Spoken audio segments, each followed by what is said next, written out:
Tignan natin, i-fact check natin ano. Panoorin muna natin 'to.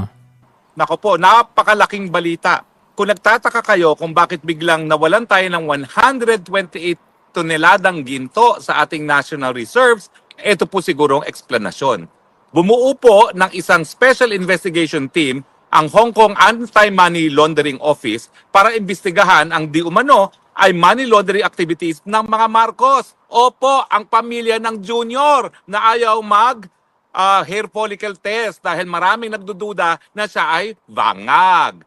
Ang sangayon po sa Hong Kong Anti-Money Laundering, ito po ay may kinalaman doon sa mahigit $100 billion na money laundering activities involving no less than 350 tons of gold deposit. Mantakin nyo yan. At itong mga aktibidades na ito ay nangyari between,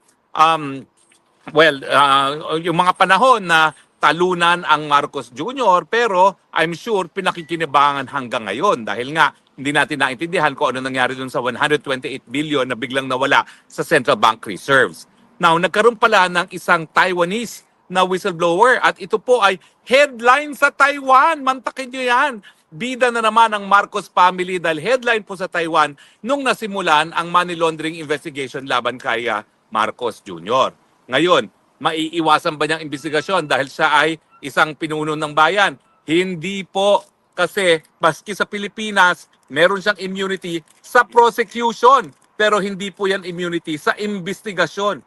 Kaya nga po nananawagan ako na kung ang mga dayuhan gaya ng Hong Kong at Taiwan ay nag-iimbesta sa money laundering, bakit hindi sa Pilipinas? Kinakailangan.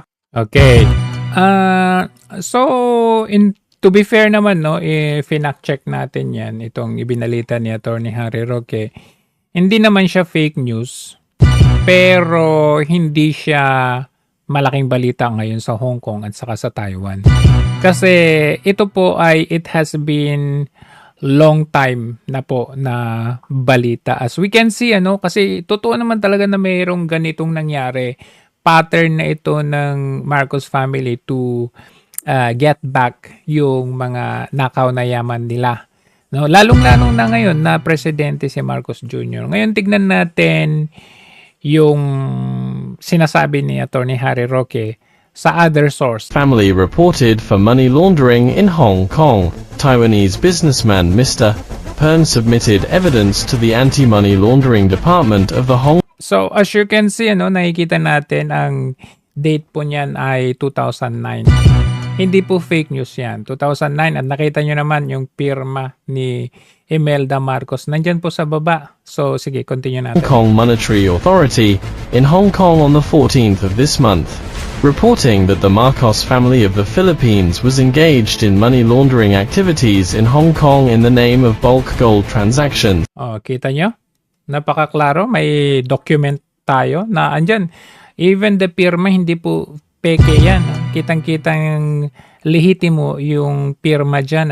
May mga names dyan, may mga code. HSBC. Alam nyo yung HSBC? Laging correlated yan kay Marcos kasi dyan kasi itinago yung mga tinagong yaman. So, every time na meron tayong balita na merong money laundering, merong gustong sumubok na mga characters na kunin yung yaman ng mga Marcos, ay sila po talaga yan. Tignan natin, tuloy natin. The amount of which was extremely huge. Mr. Pern said that the Hong Kong Monetary Authority has filed a special case. This case involves a large amount of gold trading. The Ayan po kita nyo naman yung mga pirma. whistleblower has obtained evidence of a batch of 350 tons of whistleblower, yan yung sinasabi ni Attorney Harry Roque. Tingnan natin. Ulitin ko. This case involves a large amount of gold trading. The whistleblower has obtained evidence of a batch of 350 tons of transactions and obtained information on 18 bank accounts of the Marcos family around the world, involving deposits of more than $100 billion. Imelda Marcos, wife of former President Marcos, authorized her housekeeper Indita to act as the seller through different shell companies to sell gold to several European and legit. Legit. American companies. From 2006 to 2011, the transactions were arranged by the private banking department of HSBC in Hong Kong, and the whereabouts of the cashed funds are unknown. More than 10 middlemen involved in the transaction came from the United States, Australia, Japan, South Korea. Ayan, kita nyo. May mga affixed dyan na mga notes and signatories. Ayan, Ferdinand Marcos. Ayan, Bank of Tokyo, Bank of Nigamoken, East Asia. Ayan, National Bank. Taiwan region and the Philippines. And Mr. Pern was one of them. According to Mr.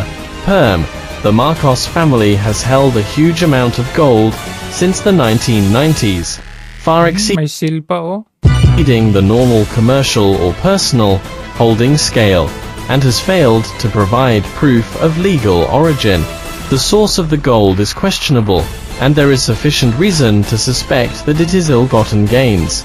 According to Hong Kong's Anti-Money Laundering and Counter-Terrorist Financing Ordinance, Cap.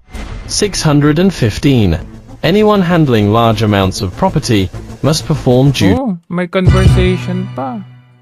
Ayan, oh. Your tel number, bro, paying hard. Ayan, oh. 6399995, blah, blah, blah. Bro, Peng, please, no more asking again money from your son. May be angry to you and me. Hong Konger na Hong Konger, eh. Diligence obligations to ensure that the source of the property is legitimate. The family failed to fulfill this obligation. Oh, 2017 itong conversation, oh. And is suspected 2017. So, yan po yung sagot, and even itong ang nag-pick up lang ito dito sa sinasabi ni Attorney Harry Roque, itong abogado.com.ph, while searching doon sa Hong Kong news na sinasabi ni attorney na headline dito sa Hong Kong news ay wala po akong makita. And even sa Taiwan, wala po akong makita. The reason why, hindi po dahil fake news si Attorney Harry Roque. Totoo po yun yung kanyang sinasabi dahil as you can see, may mga document na, ayan, pinakita natin, di ba? Kaya lamang ho, yung date nito ay hindi po ngayon. Kaya hindi yan pinipick up ng mainstream media ngayon dahil hindi po ngayon yan nangyayari. And of course, ngayon, siya yung presidente. Talaga nga naman, siya yung in charge, siya yung batas, siya yung may kakayahang kumompas kung ganito, ganyan. Siya yung presidente, diba? And in fact, nabalita ito, yung merong 2 Pinoy na nahuli dito sa Hong Kong at ibinalita ko po ito, no, sa inyo nung nakaraang buwan. At ito po, gusto kong i-refresh lang natin yung ito at naiko-connect natin ito dito na naman sa Marcos ill-gotten wealth na ito. Panoorin natin to. Previously, on $10 billion in Hong Kong withdrawn. Okay. 2 Philippine nationals were arrested for trying to withdraw $10 billion at an HSBC branch with forged documents. As we go into the details, 2 Pilipino, isang abogado, isang babae. Yan, they were trying to withdraw 10 billion using documents. Kunwari, magpapatunay na sila ay nabigyan ng authorization letter or authorization to withdraw an amount. 5 sila lahat na involved dito. 2 Pilipino at 3 other nationals. Hindi po malayong mangyari yan with the ill-gotten wealth ng mga Marcoses. Kasi kung titignan natin, kasama ang Hong Kong. These countries wherein nakita natin, ayan, iba't ibang, ayan. Ngayon, tignan natin, review din natin yung sinabi nitong ni Cayetano. $10 billion ang nanakaw nung panahon nila. Sinubukan ni Marcos Jr. nung senator pa ata siya. Sinubukan nila yan nang makipag-meet doon sa isang Michael de Guzman.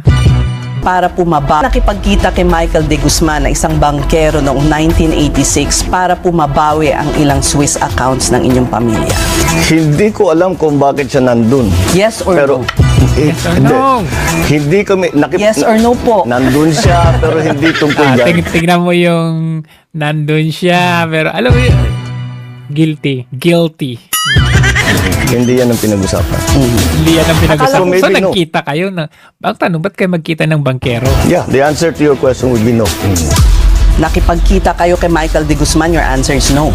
Nakipagkita kami para mag-withdraw ng bangko sa set? No.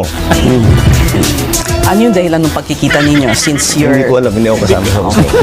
Hindi ko alam din. Senator pa yan, ha?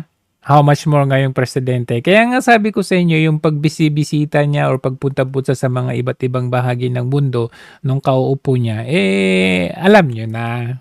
Report ito ng website ng South China Morning Post. Isa pong lehitimong pahayagan, newspaper dito sa Hong Kong. So, hindi po ito fake news. Former First Lady Imelda Marcos allegedly signed a deal with a group of bounty hunters dito sa Hong Kong. She signed documents authorizing businesswoman. The plan fell through when Chuk and 3 other co-conspirators were arrested as they plotted to pay senior HSBC officials to help withdraw the Marcos money. Konfirmado, merong Marcos money. To cut the story short, itong mga nangyayari na ito ay hindi po nagkataon lamang or hindi po ito fake news kasi there were series. As early as 1996, meron na tayong balita nung kababalik ng mga Marcoses sa Pilipinas. Immediately, sinubukan nilang kunin yung kanilang mga yaman sa iba't ibang bahagi. And in fact, meron silang meeting with the Swiss banks. Credit Suisse, Swiss Banking Corporation, para mabawi at makuha nila yung pera na itinago nila. So, you can read itong article na ito dito sa upi.com.archives. I-type nyo lang yung Marcos Million Stocks Deadlock in Hong Kong. So hindi lang po yan, nung 1996 po yan. And then 2002 sinubukan ulit nila under Marcos Tiburcio Villamor Tan. Ganon din ang sistema nila, magpapadala sila ng kanilang mga signatories. Halimbawa, Imelda Marcos would give yung signature, will give representative signature to the people, group of people para pumunta dito sa Hong Kong to withdraw the money on behalf of the Marcoses. Parang ganun ang ginagawa nila. But of course, magtataka kasi ang Hong Kong government bakit merong ganitong kalaking pera. Diba? Magtataka sila kasi this is subject to money laundering.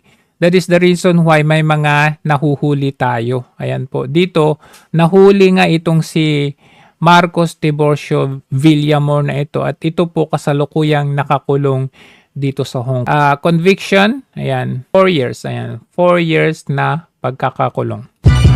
And then hindi pa sila nakontento.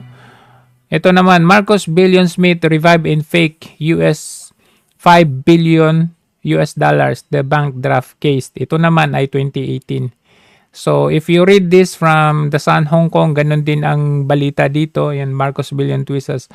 Si Martinez naman dito, co-accused na Elmer Sulaiman. So, the same scenario, the same situation.